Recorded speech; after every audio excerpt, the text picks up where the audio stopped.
"Harry, you look different," said Hermione, as I joined her and Ron in a compartment on the Hogwarts Express. I suppose I did. I was wearing a Ushanka with a red star, a Che Guevara t-shirt, and brow-line glasses. I had grown a scruffy beard, and had had my scar changed from a lightning bolt to a hammer and sickle.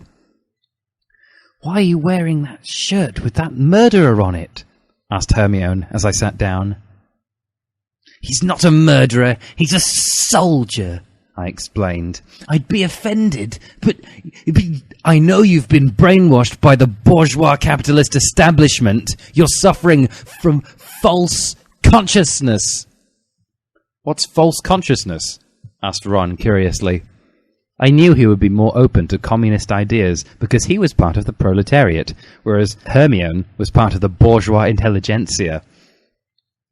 "False consciousness is when people think communism is bad," I explained. "Since communism is good, it means they're obviously insane." "Harry, are you a communist?" asked Hermione in a quiet voice. I could tell she was scared, probably of losing her private property. "As a matter of fact, I am," I said, knowing I had nothing to be ashamed of. "Uncle Vernon was complaining about communists one day, so I decided that anyone hated by Uncle Vernon couldn't be that bad. So I read the Communist Manifesto and discovered how the world really worked." But, said Hermione, at a loss for words, "President Reagan said that the Soviet Union was an evil empire. He wouldn't have said that if it wasn't true." I sighed, wondering if Hermione was too deep in false consciousness to ever come around to the correct way of thinking. Everyone stared at me as I entered the entrance hall, which was the entrance to Hogwarts. I guess most people in the wizarding world didn't know about communism because they just seemed to think I looked weird. That was good. I'd be able to talk to them about communism without having to break through the revulsion conditioned into so many people by the Western media. Suddenly, Professor McGonagall approached me. Now that I knew all about communism, I could see that her face had the smug, satisfied look of bourgeois elitism.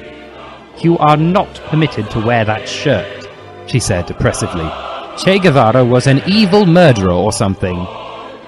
"How fucking dare you!"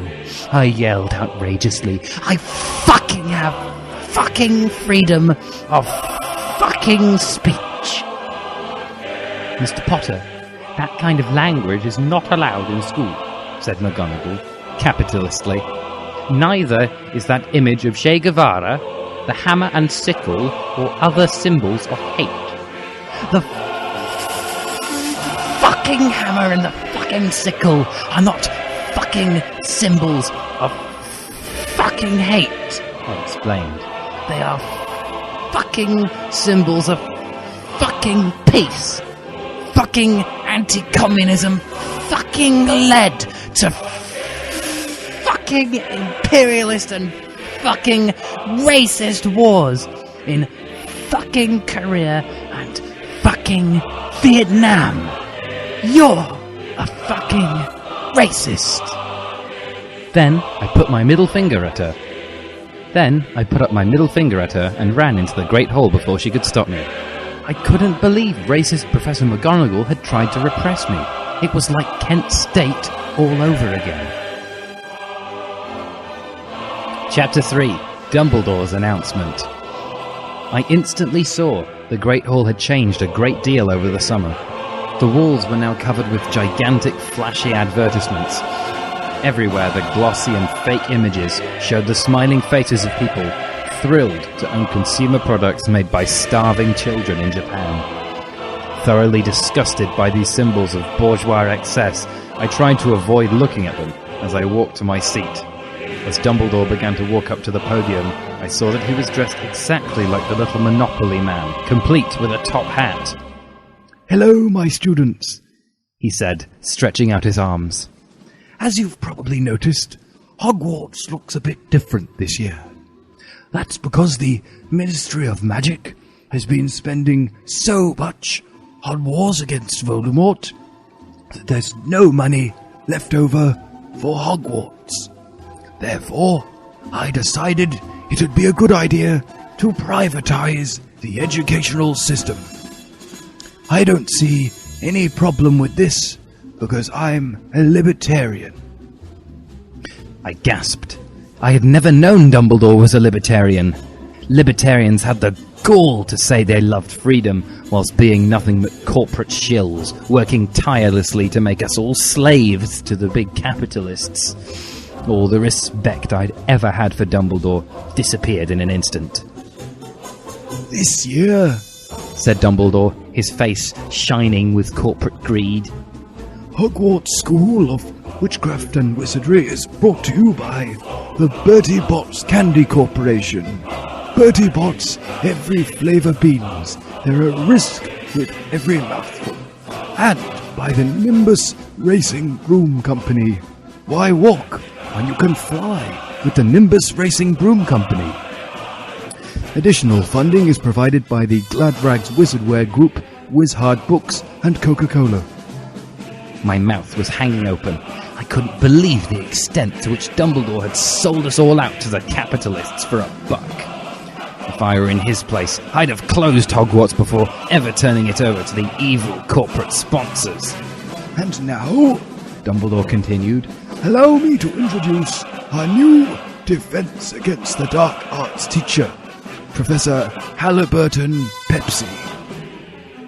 A man in an expensive suit with a briefcase stepped forward. He was obviously a member of the arch-capitalist bourgeois elite. Thank you for that introduction, Albus, Professor Pepsi said, corporatively. And by the way, I want your office. Oh, no problem, said Dumbledore, laughing. Professor Pepsi grinned, and I felt sick as I realised that corporate fuck would be the real boss at Hogwarts from now on. The feast began and we started to eat the food and shit. I thought of how the house elves were completely happy with their lot in life and realised that they too had been inflicted with false consciousness.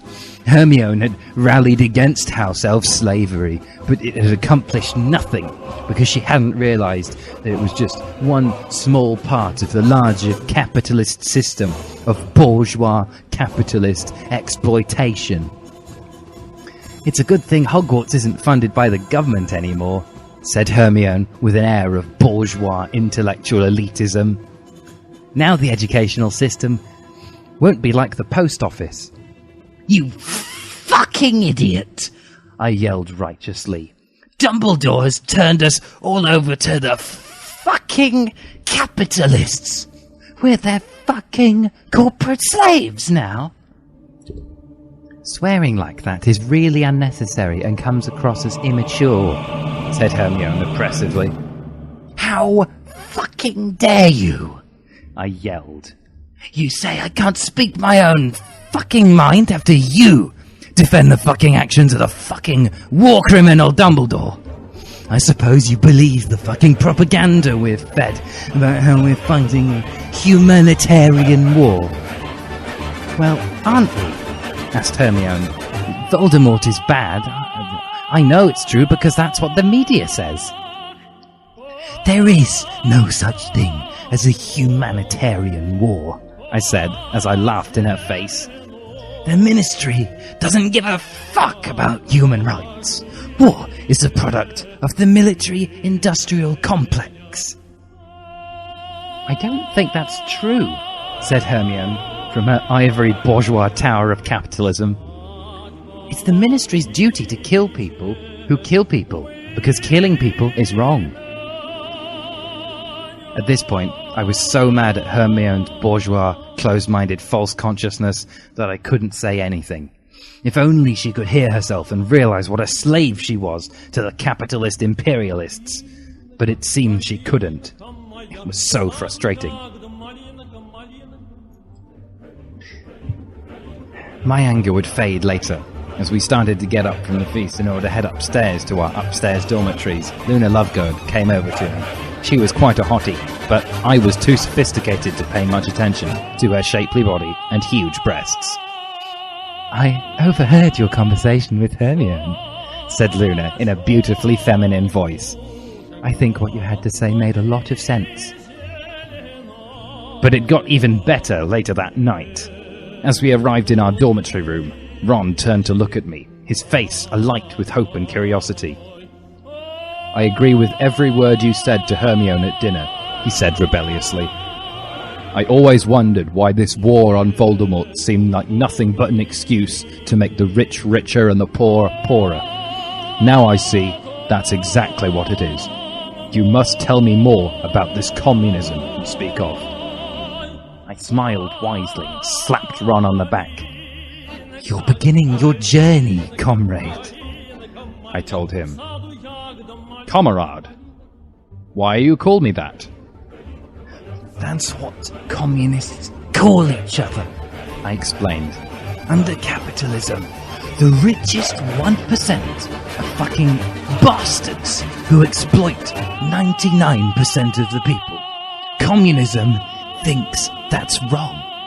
Why should your family starve while the richest pure blood fucks are literally swimming in their fucking gold?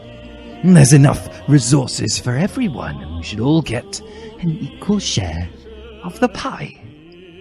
That's why we communists call each other comrade, to show that we are all equal. What's communism's position on racism? Asked Dean Thomas.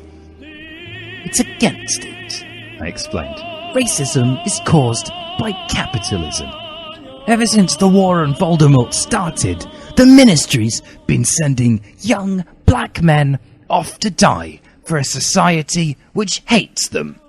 Could it be any more obvious that the real enemy is not Voldemort, but the fucking bourgeois capitalist 1%? I don't know, said Neville uncertainly. If that were true, I think we'd have heard something about it before. I laughed in his face at his fucking incredible naivety.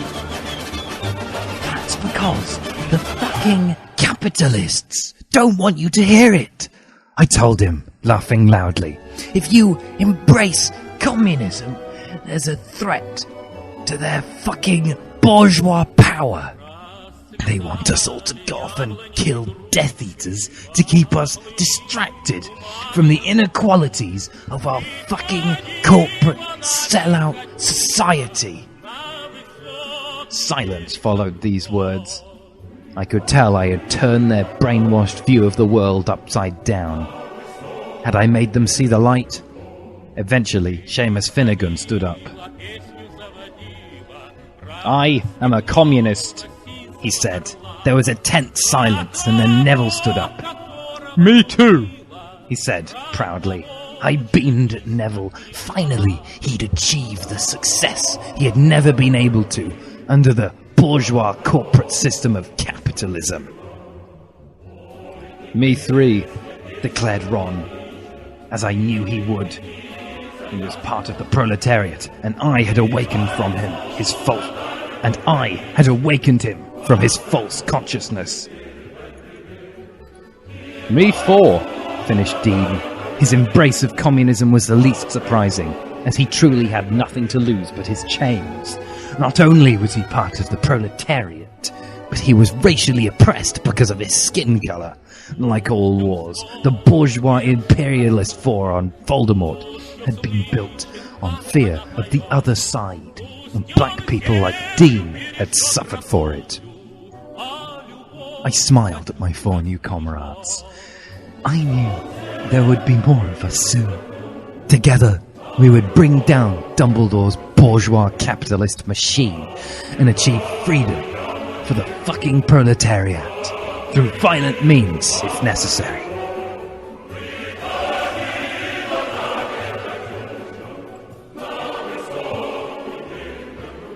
The next day, we went to Defense Against the Dark Arts, which was taught by fucking Professor Pepsi. He walked into the room wearing a suit so expensive it could feed 10 gazillion families in Africa, and bourgeoisly set his evil corporate briefcase down on his fucking desk. Today, we'll learn about how war is sometimes necessary. He lied capitalistly.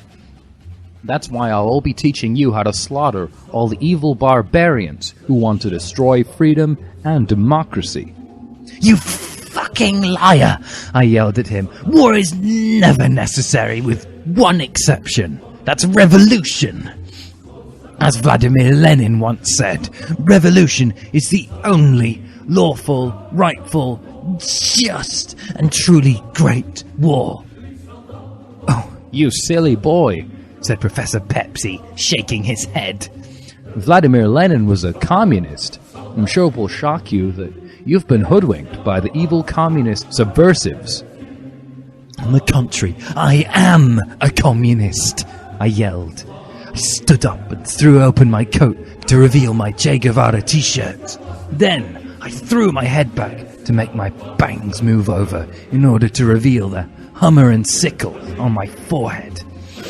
Then I laughed at Professor fucking Pepsi as he almost fell backwards. I was so shocked that someone would actually admit to being a communist. Deep down, evil corporate bastards like him were afraid of the people rising up against their bourgeois corporate tyranny. And that's why they used Western media to make everyone think communists were evil. But I'd seen through their lies, and I wasn't afraid to stand up for the fucking proletariat. I hate to break it to you, little boy, said Professor Pepsi, finally overcoming his hilarious shock. But communism is just a silly idea which sounds good but doesn't really work. Without monetary incentives, people won't work hard. That's not fucking true, I yelled progressively. You can't fool me with your fucking far-right propaganda. You don't understand how the world works yet. Once you've grown up, you'll abandon all these silly ideas about making things better for the working class. In the meantime, you should realize that the Death Eaters don't believe in your silly communist ideas at all. They're terrorists who hate our freedom for no reason. You say I'm too fucking young? I asked gloriously. Maybe it's that my ideas are too young for you. Maybe it's time for the young to stand up to the old. Maybe you want to rise up and create a new world without the warmongering of the old generation. Maybe instead of fighting a fucking pointless war, we should be asking ourselves what we did to make the Death Eaters hate us so much. Who's fucking with me? We are, yelled Ron, Seamus, Neville and Dean as they stood up to join me. Professor Pepsi's mouth was gasping for words. I could tell I had totally blown his old, outdated mind and its ancient bourgeois worldview with new ideas of the working man's revolution, of the youth for the proletariat. A few more students stood up. Some of them looked nervous, probably not yet understanding the ideas of the revolution, but nevertheless wanting change, and seeing me as a faint hope for a new world without fucking imperialism and war. The unsure courage on Pavati and Lavender's faces was very sexually enticing. Not that I had any time to be concerned with such trivialities. As I looked around at all the standing students, I was so moved by their youthful courage that a single tear rolled down my cheek. And then I turned to the front of the class, locked eyes with the enemy, and bellowed, "Workers of the world, unite!